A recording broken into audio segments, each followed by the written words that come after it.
Hey,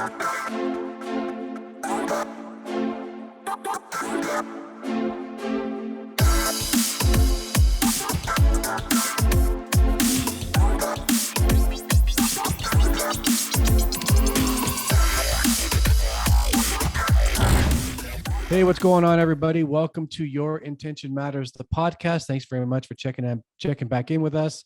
Today, I have Barrett Coates. He has Senior Account Executive at Gartner, coming to us from the PEG. Barrett, where's the PEG for those that don't know? The PEG is in the middle of the continent. About 25 minutes from my house is a little sign that says right in the middle of North America. But we're in the beautiful oasis of Winnipeg, Manitoba, 1 hour north of the Minnesota and North Dakota border. I love it. Well, listen, Barrett, I appreciate you being here, man. I'm looking forward to getting into this. Do me a favor, say hi to everybody, provide a quick intro, and then we're going to dive into it. Yeah. So hi, everyone. So Paul did a great job introducing me. Barrett Coates, like you said, we're from Winnipeg, Manitoba. Paul and I'm sure we'll touch on this, but we go way back, quite a few years. Been in the sales game for probably going on 16 years now. We got a great family at home. My wife and I have been married together. It should be easy to remember because we got married in 2010. So it's just 10-year intervals. So I think we'll be at 12 years this year and got 2 little guys at home. So awesome. Well, I appreciate you being here, and I'm looking forward to getting into it because a recent change. And so let's jump into it. So Barrett, you know, the title of the podcast is Your Intention Matters. From my perspective, it's all about mindset and intention, and it's rolling over achievement because nothing is really given to us. And most of us in the world of sales never thought we'd even get into it. And yet here we are 15, 20 years into it and all trying to figure it out. And so with that said, let's jump into it. You ready to go? Let's do it. All right, here we go. So let's go back in time. We like to do that on this podcast. Let's go back. Red River College, Polytechnic, bachelor's degree in creative communications. Now, you touched on it in your intro. You and I know each other from Xerox, and we had to get creative with our communications back in the day. I know that, but I don't see selling copiers in there at all. So tell me, when you were, going through your schooling and getting ready to kind of plant your flag, did you have sales on your brain? What were you thinking? Did you have any vision, or were you just, okay, now I'll figure it out? Yeah, no. So I'm gonna jump in the time machine even further back from Red River College because it'll give you some insight. So I grew up in a creative family. So my dad was always in advertising in some way, marketing, advertising. He'd worked at printing companies, graphic design firms. He'd done freelance work on the side, logo design. He used to have a big engineer, a drafting table in our basement right beside my bedroom. And he'd be down there late at night doing freelance work. So I was always into art and writing. Even in kindergarten, had some little books published that I'm not necessarily proud of now, but they're funny to look back on. So I was always doing something like that. Both of my brothers were artistically inclined as well. So one today is he's a senior lighting artist, actually just moved out to Vancouver to work for the same company that did the Lego movie and a few others.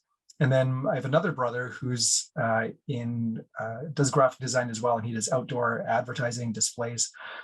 I wasn't as visually skilled as them. I was more into writing. And so I ended up going into communications at University of Winnipeg and creative communications, majoring in advertising at Red River College. And so I finished that. The one thing I have to say, Paul, though, is I was a member of the Advertising Association of Winnipeg and wrote some articles in the newsletter and attended some luncheons. And I was a little disillusioned because the topic was always, how do we reignite the advertising industry in Winnipeg? Which as a fresh graduate, that wasn't the most thrilling topic to hear about. And so I was working in hospitality in the evenings and weekends, working at the Keg and different restaurants throughout the city. And I never had selling copiers on my mind. So were you a server at the Keg? Were you behind in the kitchen working on the grill? What were you doing? Yeah, Paul, I did all of the above. I started off dishwashing. I was bussing tables. I was serving at lunches in the summer times and in the evenings and bartending every once in a while. I could tell you I did it all. My first job was tossing pizzas, pizza tosser. It's a little hidden skill I have. So Yeah, now, so this is what, circa what, mid 2000s, right? yeah, this is about, I think I finished it over there at Red River and was still working in the hospitality industry 2006, I was maybe. going to say, because you and I met, I mean, I was in the training gig at Xerox from 6, 7, and 8. And so we would have met probably what, in 07? When did you join Xerox? Yeah, I think it was '07. So the way that came about was, um, yeah, so I'd been working in the hospitality industry, but I got sick and tired of working evenings and weekends. Mm, Saw an ad for a business development sales agent, Xerox sales agent role, and went to interview for the Xerox sales agency in Winnipeg. And yeah, I had no idea going into it, learned about the job while I was there. And I remember it like it was yesterday. I remember where I was sitting in the office. And one of the story that I'll never forget is at one point I had written an article for the Advertising Association of Winnipeg newsletter. And it was based on the awards they have every year. And it was the same two agencies that won all the awards that season for two very specific campaigns. yeah. And I called the owner of one of the advertising agencies and I was asking about the awards because I noticed, hey, it was for a big shopping mall in Winnipeg. They won a big campaign for it, a lot of awards. And I said, hey, how did they measure, the fact that you guys won all these awards? Like, did you drive more traffic to the mall? Was the average revenue per store, did it go up? Like, is the property more profitable today than it was years before? Like, talk to me about how successful the campaign was. And I remember him telling me, Barrett, man, they didn't take that into consideration at all. Like, we have no idea. We use these awards just as a promotional item for ourselves. We throw it up on our website. We talk about we won all these awards, and the client loves it too because they can brag about working with this award-winning firm. And so I remember telling that story in my interview to be a sales agent. So I loved and I wanted to see how measurable success could be. And the reason I liked advertising is I wanted to see the impact I could have on whoever the client was. And I wanted to know that, we did this, whatever the campaign was, we did this initiative and ended up having this measurable impact on the organization. So the gentleman I interviewed with made the correlation for me to a sales role. And I ended up taking a stab at it. So it was a 100% commission with a bit of a draw. And I was doing 2 jobs at once, evenings and weekends, plus sales agent during the day. And I ended up, you instilled some good skills in me, and I left the hospitality job a few months later. That's amazing. When I joined Xerox, and anybody who might be a regular listener to this podcast has heard me say this before, that I joined Xerox in a similar capacity as you, an agency, 100% commission. I had 0 sales experience going into it. I really had 0 interest in being a salesperson, quite frankly. I was out of work, needed a job. A buddy of mine called me up and said, hey, I know somebody he's a sales manager somewhere at Xerox. They're looking for salespeople. I'm like, salespeople? I'm a numbers guy. Like, I didn't compute, but I needed a job. And that first year for me was really hard. Like, it was really, really hard. I didn't quite get it. I was working hard. I was in early. What the world was like. It was feet on the street, a lot of emphasis on knocking on doors, pounding pavement. And I felt like I was putting the effort in and doing the work. I was out late. But man, 100% commission, like I was making nothing. And I don't know how I got through the first year. And so other than the 2 greatest weeks of your life that you spent with me and Markham in that first year, how did you take to it? Did you gravitate to it? Was it successful pretty early, or was it tough? You know what? It was tough. I don't think I got many deals in my first couple months. In fact, I remember coming back to the office a few times after, 50, 60 cold calls a day and, pounding the pavement thinking, like, how does this work? I was trying to wrap my mind around. So true. Do I just make a bunch of calls? Like, is this just a pure numbers game? And I just go knocking on doors and wait for someone to say, yes, I'm interested. And I remember having conversations with the person I was reporting to at the time and having that discussion with my colleagues at the time, like, what is this? How does this actually work? And it took me a while to wrap my mind around it. So no, I was, to be honest, I was not successful in my first month, 2 months. my boss at the time says it was because I shaved my beard. He said he almost fired me the day I showed up because I looked like a child. Oh, I see. But uh, but no, it took me a while to really wrap my mind around it and how to create opportunities and really not be be more active in driving business rather than being reactive. And as Hmm. soon as I understood the business a bit more, could have better conversations and really understand how it worked, things started to take off. So Barrett, how many years were you at Comtech and under the agent umbrella? Yeah, I was there from early 2007 through to December, the end of the year in 2009, I believe. So two and a half, 3 years. Gotcha. Okay. And so did you leave the biz or did you stay in the industry? What'd you do? Yeah, no, I really enjoyed working. I enjoyed working in sales. I enjoyed working for Xerox as a company. I just felt like my time at the agency level was coming to Hit an a end. ceiling? Yeah. Yeah, and so there was more of a sales leader role at the firm at the agency, but that was already taken by someone who wasn't planning on leaving, and the only other option was the agency owner owning the agency, which wasn't on the table either. So I had some conversations with the corporate side of Xerox and the agency owner, and we kind of aligned, and things worked out. And I just went over to the direct corporate side of the business, Or you starting in did? Did you carry a bag in the corporate level as well then? Yeah, I started off in what they termed graphic communications at the time. So specializing in an industry in the print for pay marketing industry. And so I did that at first when I first started. So owned that space for Manitoba. And yeah, I did that for a short period of time, and then went on to a variety of other roles after that. Yeah. When I made the move, our paths at Xerox are very similar with one exception, and that was I took a training gig. I became the national sales instructor in between, but I went from agency to the training center in Toronto.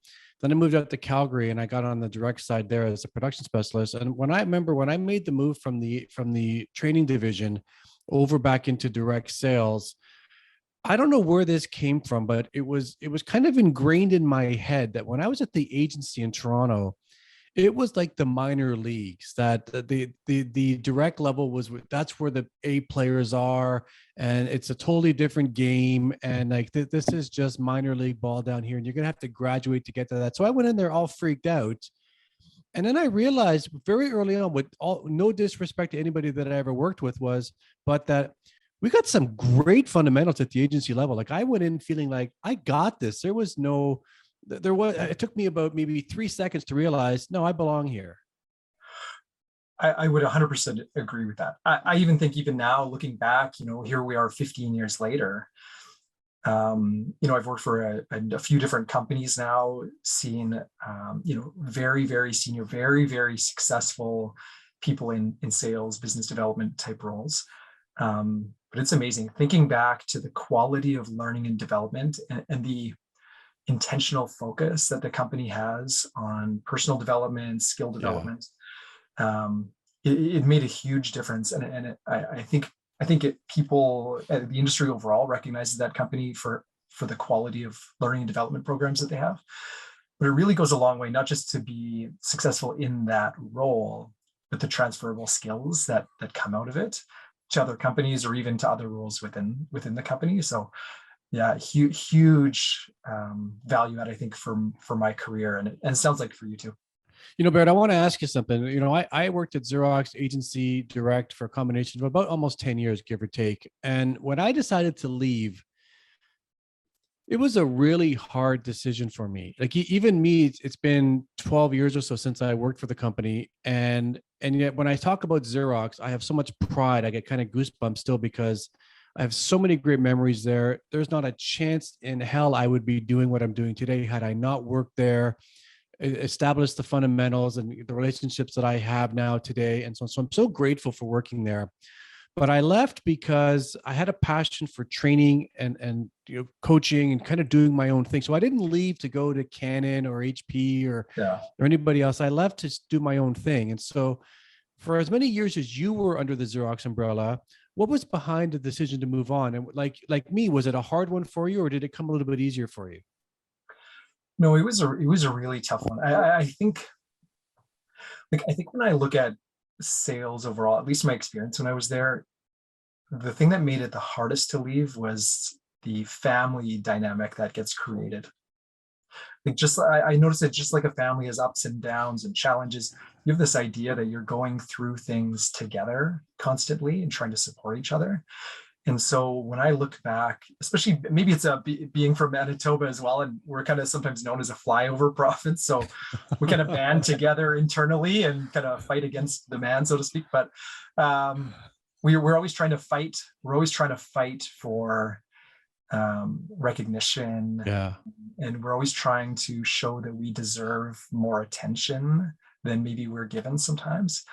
And so the core group of folks that I had worked with had been there for years along with myself.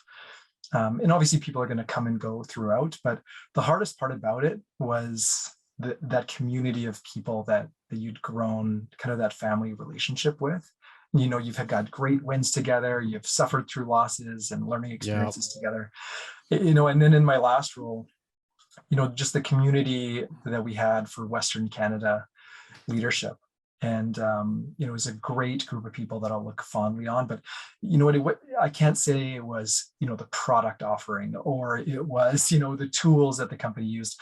It was really the culture that we had created and the personal relationships you had with your colleagues, which I don't think is unusual, but it was really a great kind of family dynamic that I look back on. And, you know, when I left, just that family dynamic started to shift.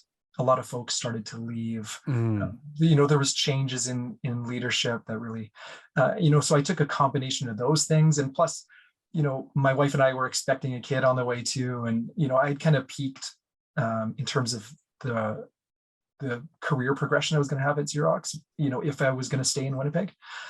And so you know, I didn't look aggressively, but, you know, an opportunity arose and I thought it was the right time to make a move.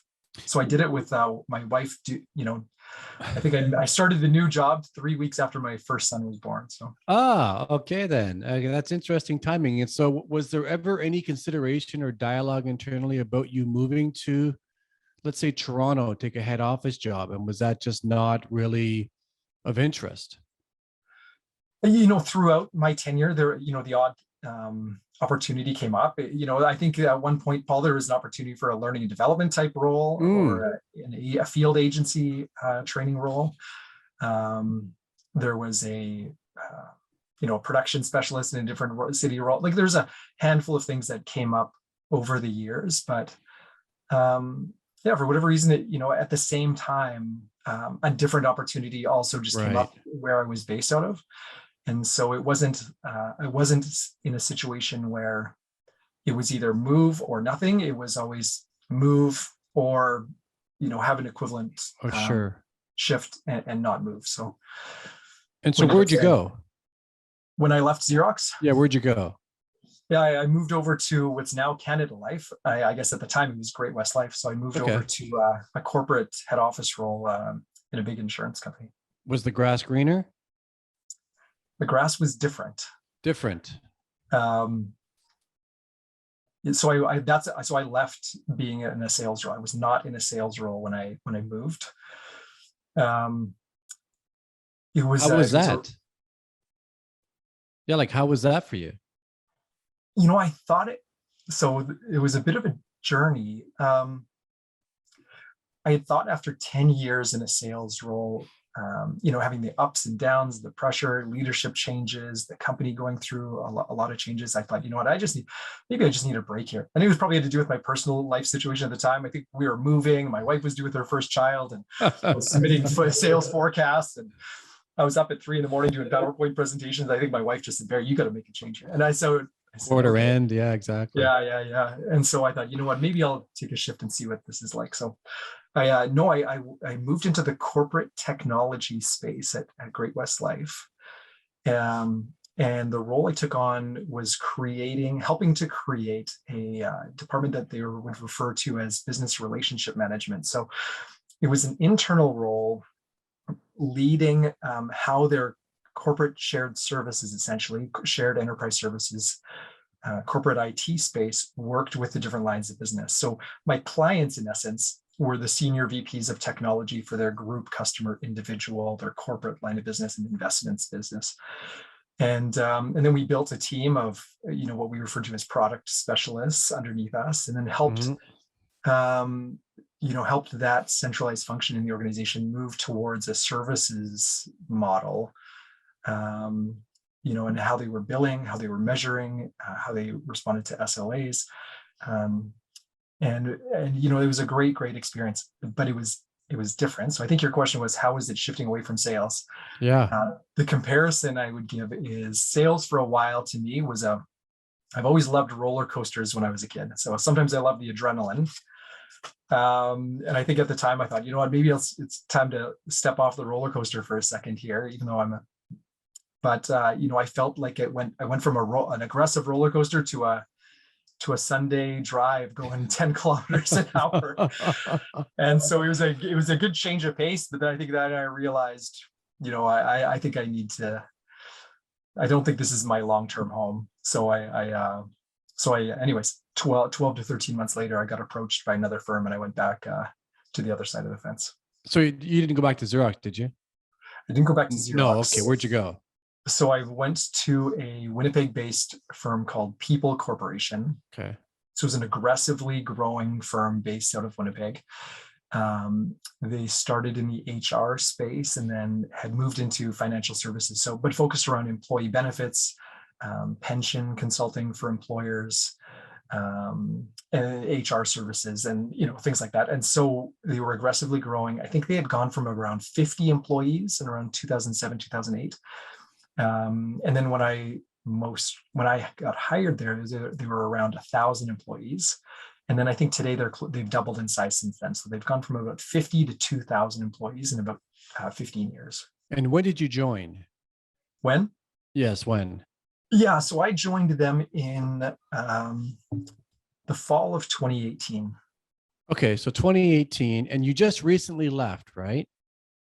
I left there about a month ago. Yes. Okay, so most of your tenure, or maybe half your tenure, was during the pandemic. Yeah, that's right. So let's talk about that. I don't know anything about your company in the sense of how it was set up.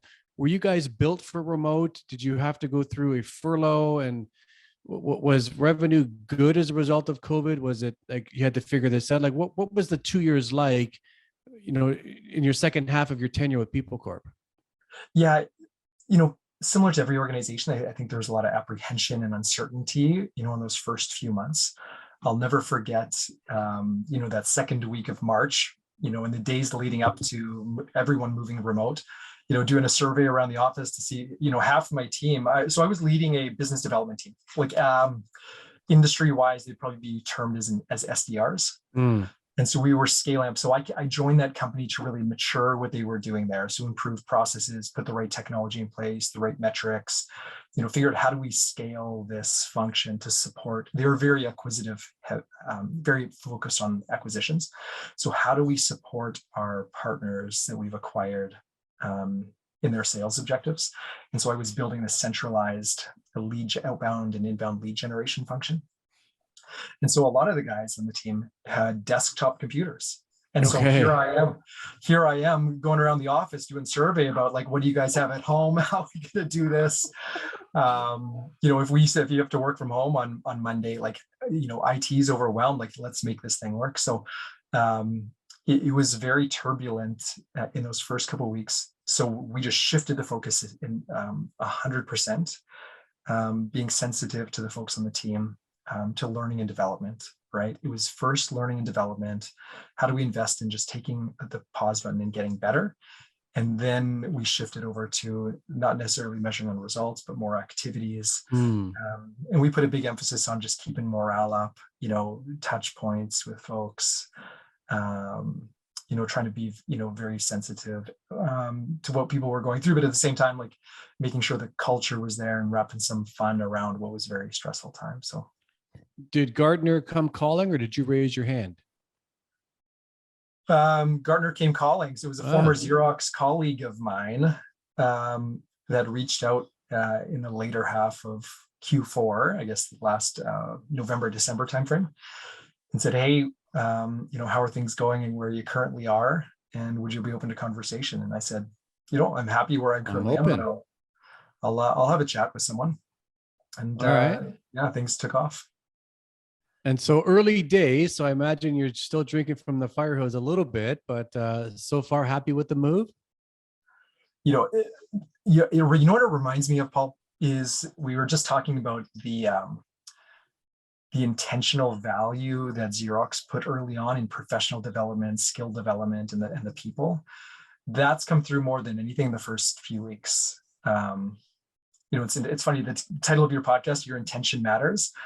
That's what I've been blown away by in the first few months or first few weeks here is, and this has been my feedback to leadership as well, is the